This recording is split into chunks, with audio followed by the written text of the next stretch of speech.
This is the last time Gary Romig will be mowing the grass here. He's savoring the moment. It's taking a lot longer. I've been here for 2 hours. I'm usually out of here in an hour. I've been just thinking about the past.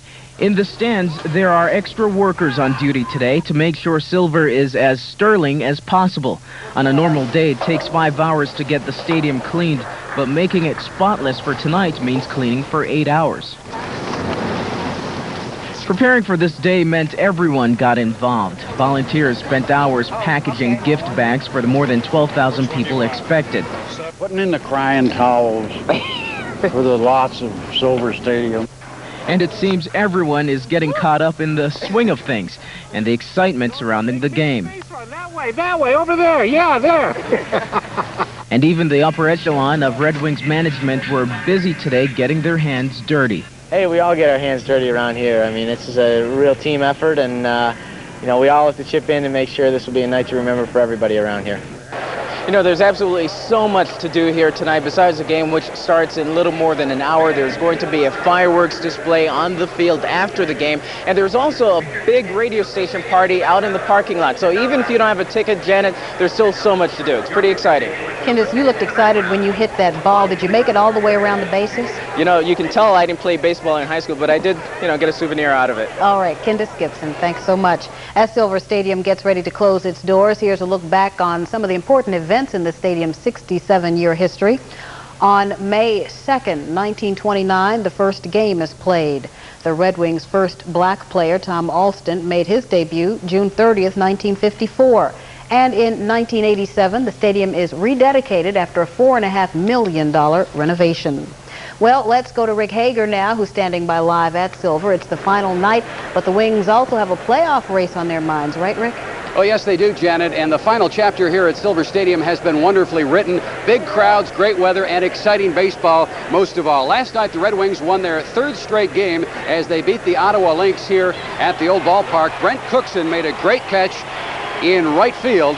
He also hit a home run, and the Wings won it 12-3. And a look at the race for second shows the Wings leading Scranton by 2 games, and only the top 2 teams will make the playoffs, so the Wings are in good position right now with only a few games left. After tonight, the Red Wings will finish up their season on the road at Ottawa, and Rich will have a commentary on Silver Stadium coming up later in sports. Janet? All right, well, here's a schedule of what's to come tonight at Silver Stadium. The Red Wings game will kick off at 7:15 tonight, and then a spectacular fireworks show will take place immediately after the game. We continue our team report now with Ray Lovato, who joins us live. Ray, you spoke today with some people who were around back when Silver Stadium was built.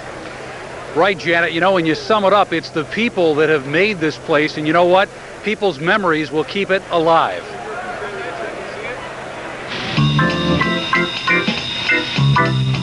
The story of Silver Stadium is really a medley of the people who passed through its gates, players and fans. Albert Fess came to Silver today to pay his respects, as he put it. He remembers coming here as a grammar school boy back in 1930. 10 cents for an out-hole game. Oh, gee. 10 cents. Can't even get a drink for 10 We'd get a quarter and spend a nickel on a Coke, maybe, and a dime on a hot dog or something like that. Or cotton candy, I don't remember. He remembers players like the great Specs Toporser, Rip Collins. A friend of mine, his name was Collins, and we both sort of catered to Rip. And he was a good player, too, first baseman. Rocky Pillarosa marked his 78th birthday today. He played baseball as a kid and is a member of the Red Wings board. I got my first taste of baseball here with the Natal gang, and I will miss it. I will miss it. But we know that you have to move on, progress, and so on. Fred Costello has not been climbing these stairs as long as some of the old-timers. Only the last 20 years as the Red Wings organist. He grew up watching Syracuse baseball, but he's a loyal Red Wing fan now. That I still enjoy it as much today as I did for my first game in '77.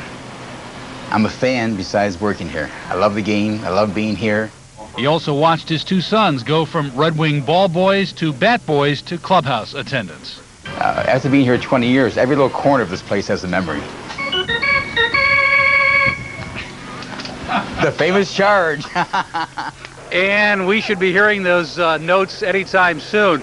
I spoke with another older fan today, Janet, who remembers catching a foul ball tipped off from the great Babe Ruth during a Yankees exhibition here. Now, how's that for a memory? That's a real good memory. Thanks, Ray Lovato. Coming up later in our newscast, we will take another trip down memory lane as fans say farewell to Silver. And Rich Funky will have a commentary on the history of Silver Stadium, so be sure and stay with us. Say by photographer Todd Hayes, the fans tell the history of Silver in their own words.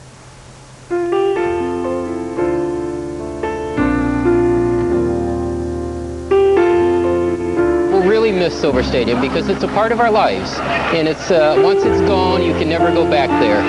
So we'll all just cherish our memories of it.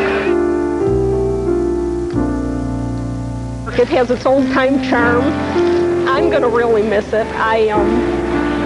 There's just so many memories here.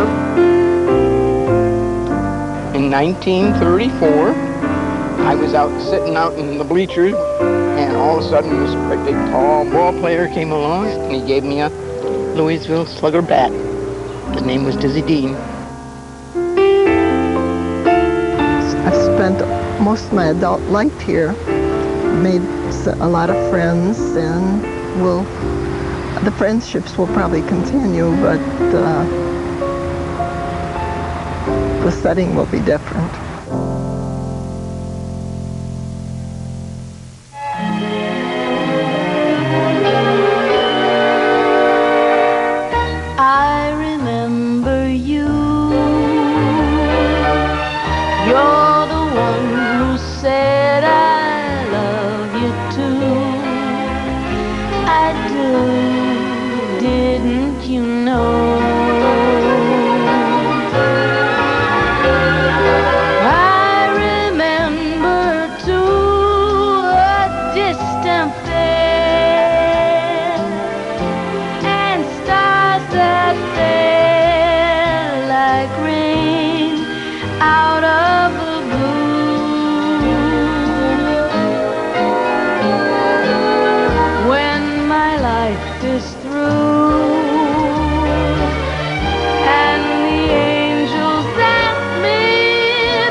Is finally receiving its due on a special night to say goodbye. And Rich Funky has a final commentary on a stadium that has served this community so well for so long.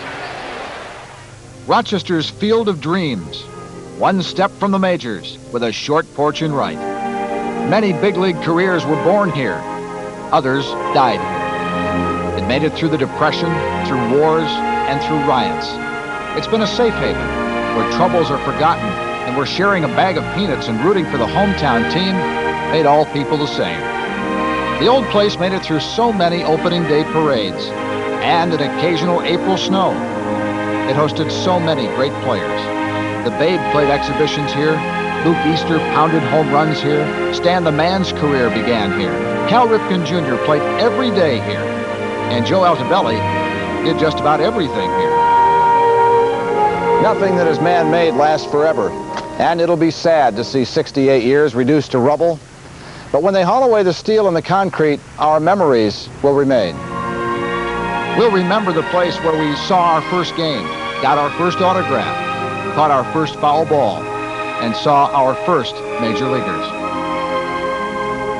We'll remember the 9 championship seasons and the champagne sipped from the Governor's Cup.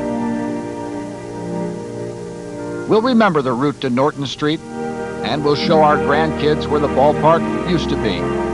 We'll tell them how beautiful it was and how it got tired and why saying goodbye saved baseball in Rochester again.